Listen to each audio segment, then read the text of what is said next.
welcome to the Productivity Podcast. James joins me, and I'm going to start with an apology. So after telling you on the last episode when we talked about data and James talked about his new role that we were recording audio and video, I then saw the setting on the recording suite that was audio only. So welcome to our first video and audio podcast. James is back. Do you want to just give us a bit of a recap on the previous episode, Jake, Jake? I'm calling you Jake now. Why am I calling you Jake? Because it's my son.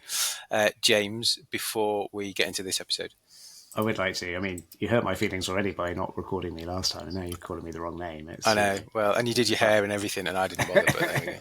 No, it's okay. So last time we were together, we talked about my career a little bit and my new role at ReThink. But more importantly, we talked about data. I mean, we touched on ideas that data is everywhere, that the idea that data is the new oil. But like oil, data is dirty and messy and actually not that valuable unless you know how to refine it. And so we talked a bit about how you drive insights from data and how you can drive action from insights. And data and surfacing insights is absolutely key to what ReThink is all about. So our purpose statement is to collect great data so we can surface insights to create better decisions and discover opportunities for positive change. So data's at the heart of that. But data itself is only the enabler of great decisions. You need to turn the data into insights in order to do that. And we talked about how in personal life, in business life, often nothing changes without corroborative data backing up opinions, but how difficult it is to actually change people's minds with data because you need to tell them stories. And if those stories don't necessarily align with what they already believe about the world, they may ignore it. So we had a really interesting discussion about that. If you've not listened to it, go back and do so. I really enjoyed the discussion. But I think today we're going to talk a bit more about how ReThink approaches data and make sure that we can turn it into valuable insights rather than just let it reside as data. Is that right? Yep. So yeah, go back and listen to the other one because you certainly won't be able to watch it because we didn't have the right settings. So I'm now holding up a copy of our book, Every Second Counts. So we've talked about this a lot. Some of the stuff we're going to talk about today is in the book, certainly some benchmarking bits and stuff. But the first bit we're going to talk about isn't particularly, but I think interesting for people that have worked with us before, haven't, thinking of working with us, understand kind of what process our data goes through. So kind of the ReThink way, if you like. So do you want to talk us through that, James? Yeah, I mean, it starts with ensuring that you have the best inputs possible. Now, I started my career as a market researcher and worked for 10 years in market research. And in market research, you could be the best data analyst in the world or the best, the best storyteller. But if the data that you start with is garbage, then you don't really have much of a chance to succeed. And so I spent a lot of time during those 10 years learning how to write questions and questionnaires and how to build representative samples and such like, because it's really important. And I think ReThink is the same. Clearly, we're not talking about collecting market research data. We're talking about going into businesses and measuring what's actually happening. And I was surprised by this. So again, kind of go back and listen to the last episode if you want to hear about my role at ReThink. But I've been full-time at ReThink now for about 4 months. And it's really struck me over that time how much work goes into ensuring that the analysts that we employ, and no, we employ them, we don't use contractors or freelancers or part-time people, how much effort goes into making sure that those analysts are trained and know exactly what they're doing and understand the processes that they're measuring. And so step one is about having the right people who are trained, motivated, experienced and trusted in the locations in order to measure the data. And to give you an idea of how important that is, so I went for my first day shadowing an analyst recently where I was in an optician's and I was using the ReTime app on one of our tablets to measure a load of processes. And I thought I was doing a great job. I was absolutely heartbroken when the analyst I was with pointed out that, of course, my data would never be used because I haven't been fully trained and haven't done multiple shadow studies and had all my data verified before. So there I was merrily measuring how long it took to hand over a customer from optician to salesperson. And I thought I was doing a great job. But even though I'm a very experienced person who's got 25 years experience in work, none of my data could be used because unfortunately I've not been trained. So, it's an idea.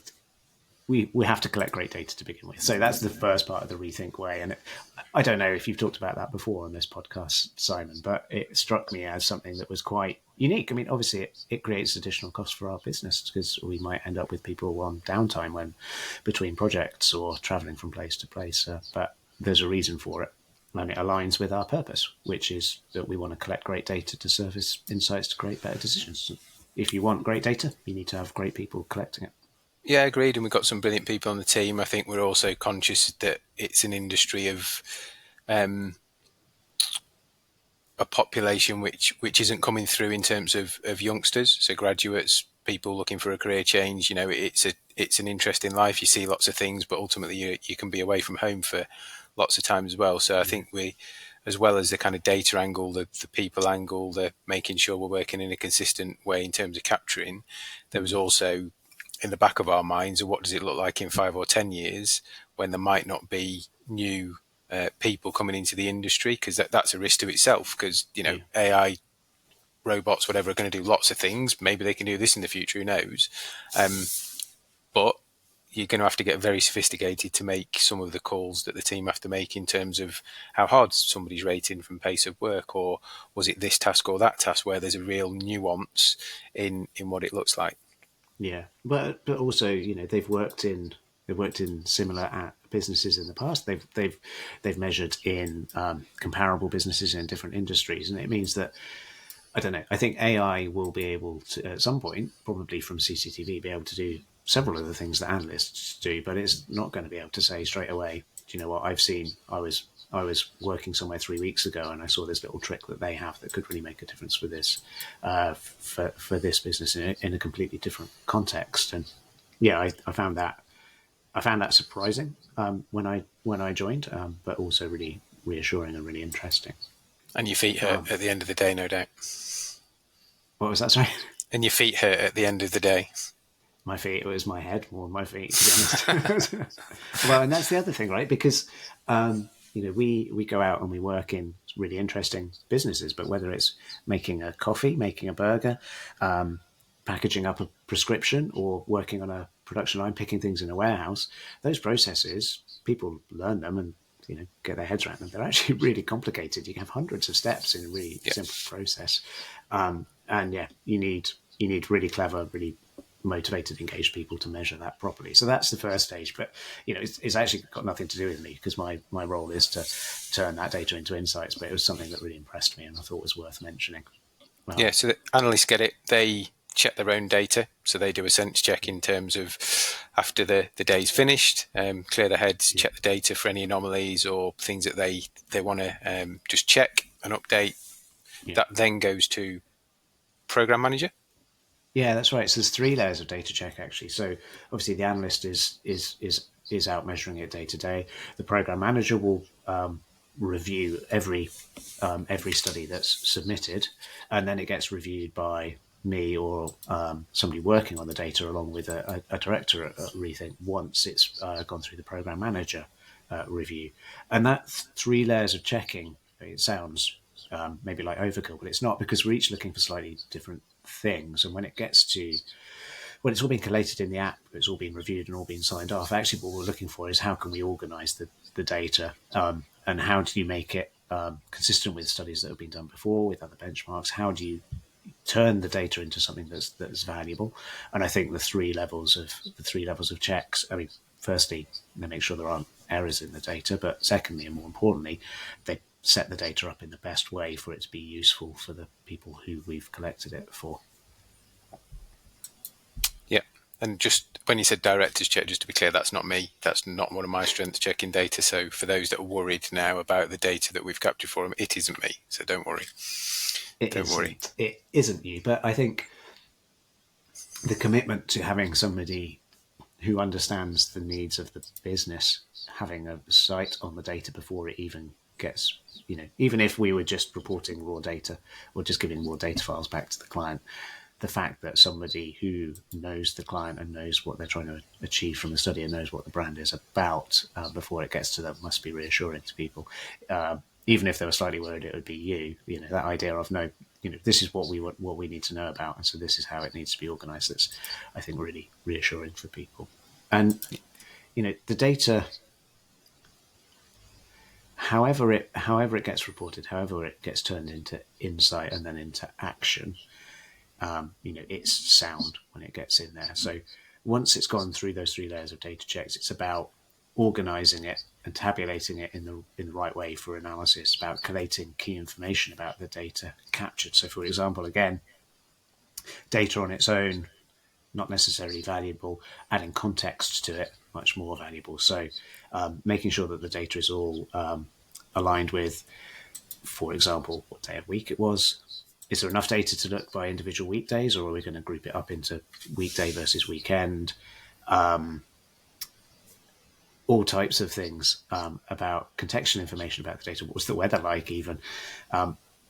That's all kind of standard in it, so that we can add that context of what were people doing, how productive were they at different times. So it's not just, well, we know that your team spends 25% of its time doing non-value adding things. It's where in the week does that happen? Which stores does it happen in? Why does it happen? We're trying to get to that level rather than just provide the data. So there's 3 levels of checks, and then there's contextualization. So we make sure that we add useful context on top of it, store format, day of week, all that kind of stuff. What time of day it was, and is one of my least favorite parts of the job. That is working with the team to make sure that we know if we're doing measurements at 7:30 in the morning. In one store, that might be before the store opened. In the other one, it might be half an hour after it opened. So actually, it's not useful to know sometimes that between 7 and 8 we have 10% wait time. But actually, if you do add a bit more context to that about whether the location was open or not, it can help you understand it even better. So, we do go the extra mile, I think, to make sure that we've added some contextual information on top of that. Yeah, I'd agree. So lots of thought goes into the data, lots of checks, and then what kind of starts to come out the other end? Yeah, so currently, and it does depend on what the organization wants from the data and how that data is going to be consumed there and how it's going to live in the organization. But typically, though, that data will be turned into standard visualizations that we've used before and that we know have told stories. So built on years of organizing and presenting this data, we have data visualizations that highlight the issues that businesses need to know about and need to care about and can take action on. For example, yes, what proportion of your time is spent on different things, but also where are your greatest pace opportunities. So I know we talked a little bit about pace rating. If you have elements or you have tasks in your business that are done generally at a lower pace rating, why is that? And what does that mean? That's a filler task. What if so? What time of week is it being done? Who's it being done by? Which part of your business is it being done in? Let's see if we can dive into that and understand a bit further. All of that sounds interesting, but you need it visualized in the right way in order to take action from it. So we'll take the data, we'll build the visualizations, and then what's really important about those visualizations. So left to my own devices, I could create 200, 300, 500 slides for a presentation for a client, but it's not useful because there's too much there. So you then work with the program manager and with Sue or one of the directors, with yourself, somebody who knows the client well, to distill our experience into a results presentation and tell a story that can galvanize action in the business. And if you listen to the previous episode, you'll hear us talking about what types of data there are in the world, and whether you collect it on purpose or by accident, whether it's quantitative or anecdotal. Our analysts are in the store collecting useful anecdotes that are woven into the story that we tell with the data. So it's not just data. There are videos, there are pictures, there are anecdotes within there as well to bring it all to life. And I was in, we talked about, needing to hear a story from several sources before you can believe it and take action on it. In the last episode, I was in a presentation recently where there was a video of somebody trying to log into a till and just being a spinning wheel for 45 seconds before this person could scan a jar of coffee and serve the customer. And let me tell you, we can show them how much time they're spending in their business logging into tills, and it's good and it's compelling. But a video of somebody standing there for 45 seconds while the wheel spins just to serve a customer one jar of coffee, that little video, I think, said more than we could have said in 100 slides about that process. So it's about bringing that all together, and then we contextualize it, we summarize it, and we make recommendations. We interpret it and make recommendations, because businesses often, want our experience, our expertise from other organizations we've worked with to help them make the right decisions. And that will be facilitated via face-to-face or virtual discussion. So the data and the insights that we discover are jumping off points to have discussions around them. And really interesting. So I have been working with ReThink Data for 5 years on a freelance basis, having worked full-time for the company now for 4 years and been to some client presentations, really shown me the power of getting people together in a room or a Zoom to discuss around that kind of stuff. And then there might be additional work that needs to be done. There's always a follow-up. And actually, what I've outlined is kind of the gold standard process, what we think of as the ReThink Way. There is a platinum standard, which is adding even more contextual data to it. So, for example, the tenure of the people working in the location where we're measuring, how many people were there at different times of day, how many people were on break, what was the footfall in those stores in those days, what are the sales, and all this type of stuff. How many items have you managed to get out the door? How many packages have you received, and how many items have you got out on different vans? All of this stuff can help us to tell an amazing story. So it goes, collected in the right way, checked thoroughly, organized, contextualized, summarized and presented along with recommendations, and then discussed are really the key steps in the ReThink Way. And we can enhance that data all the way through the process with additional information. And it's not just, as I say, it's not just numbers, it's not just times and counts, it's pictures and it's videos and it's feelings and it's observations, and it's employee feedback as well, because our analysts take time speaking to the team when they get to know them and asking them how they feel about their jobs and their processes and how we can improve it. So we bring together lots of different ideas. 45 seconds is a long time when you watch a video. Yeah. You don't realise, do you? Even longer if a customer's standing in front of you waiting for one jar of coffee. It's the only thing they want to buy. The conversation about the weather starts or that kind of stuff, and it is you kind of trying to just pad frantically while it's logging in the hope that it doesn't say you've got the wrong password or you can't get in. To benchmarking then, I know that's a big part of some of the stuff that you look at. I think we've got 6 to 7 million benchmarking data points that go back to the formation of the company. So some of those are, the tail of relevance now. And there was a big thing called the pandemic in I wouldn't say in the middle of that, towards near history rather than ancient history. So that's our data. And we talked in the last one about data being powerful and this, that, and the other. So there's lots of richness in there, which I know you're exploring as well in terms of systematizing that, building kind of more of a tool around it, but also within our projects, you use that data to help clients understand where they sit. Yeah, that's right. And it makes a real difference. So 12, 13 years data from a range of businesses, and benchmarking the data we collect is really important.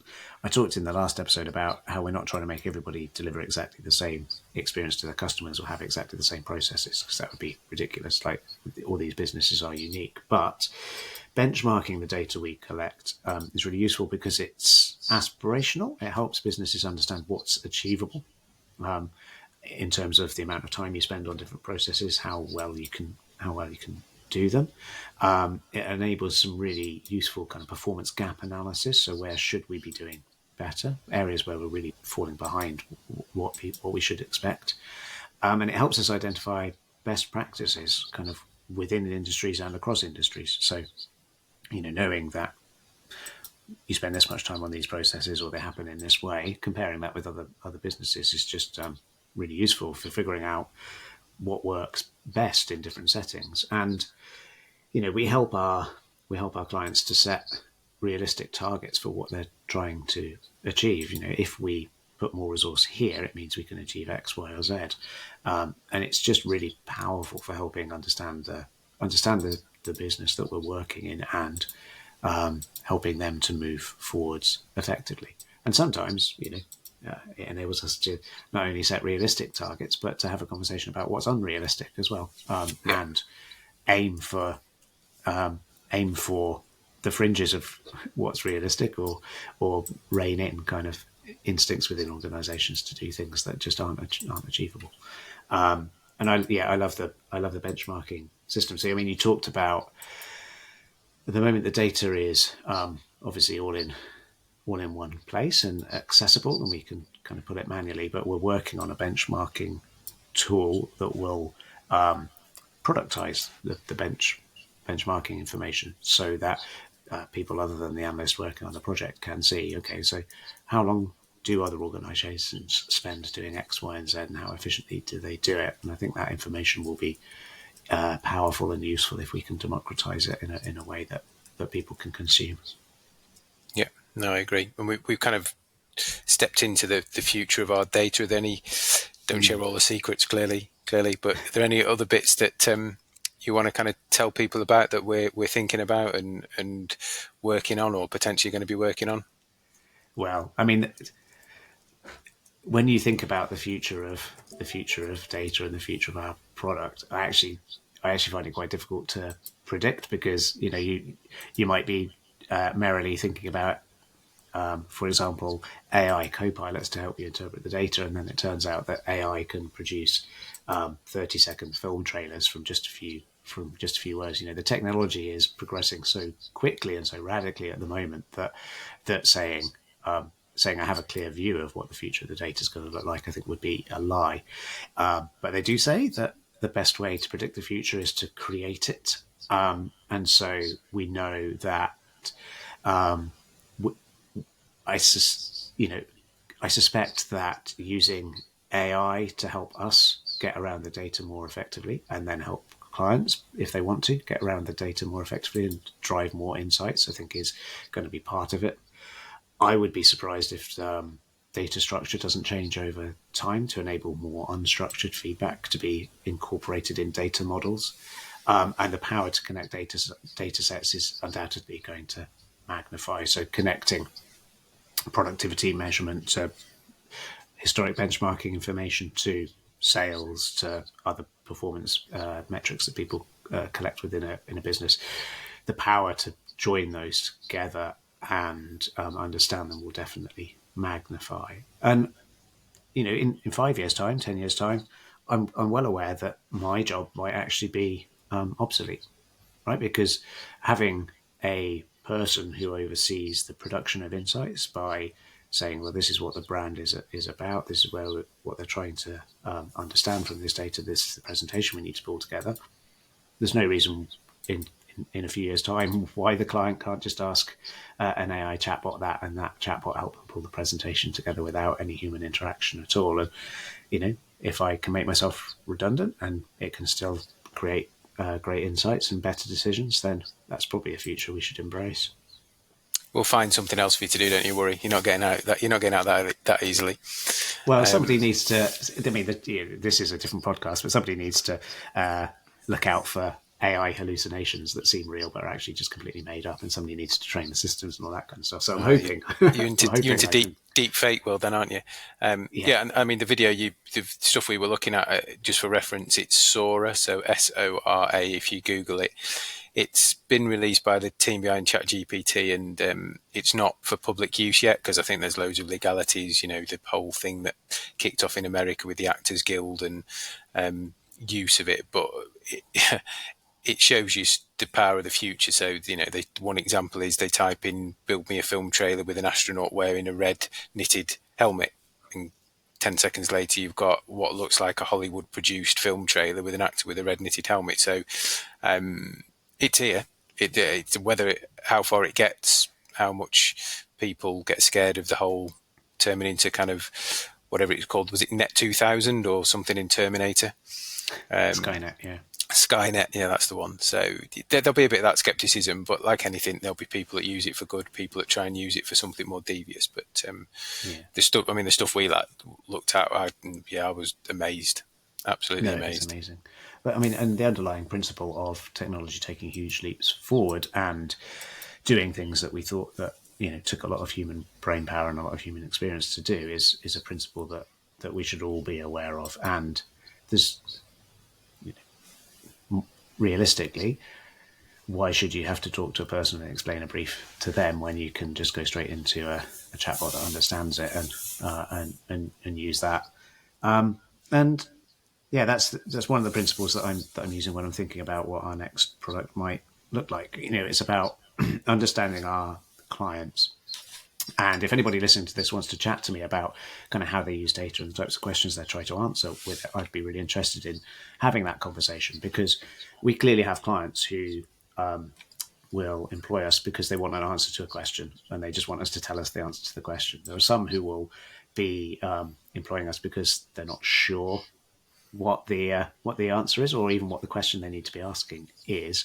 But we can have conversations with them, and over time, AI will be able to have those conversations with them and help them, firstly, define their briefs, secondly, define what data they need, thirdly, actually help them produce the insights from the data without too much human intervention in between. And we can focus on making that a reality for them if we have good enough data, which goes right back to the beginning of the conversation about why data is important. Like in this AI revolution, all of these models, all of these tools need great data to be trained and to work effectively, and that's something that we've got a lot of, and I'd be really interested in chatting to people to hear more.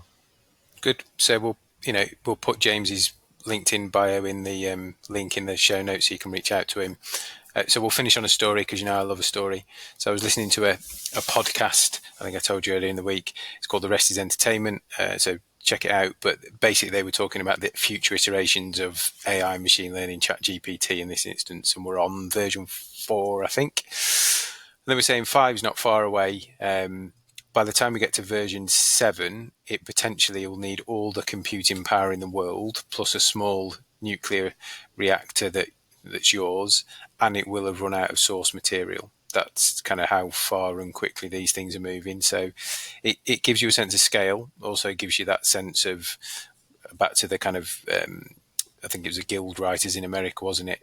A piece around how if it's taking source material, in effect, it's just a big plagiarism tool that's rewriting stuff that already exists. It's not thinking of new content, it's recreating what exists. And to some degree, we're a bit blind to that, because that is what it's doing. It's scouring the internet at speed and piecing together stories, articles, documents to come up with answers. So check it out. Interesting podcast, but that's the scale we're heading to very, very quickly.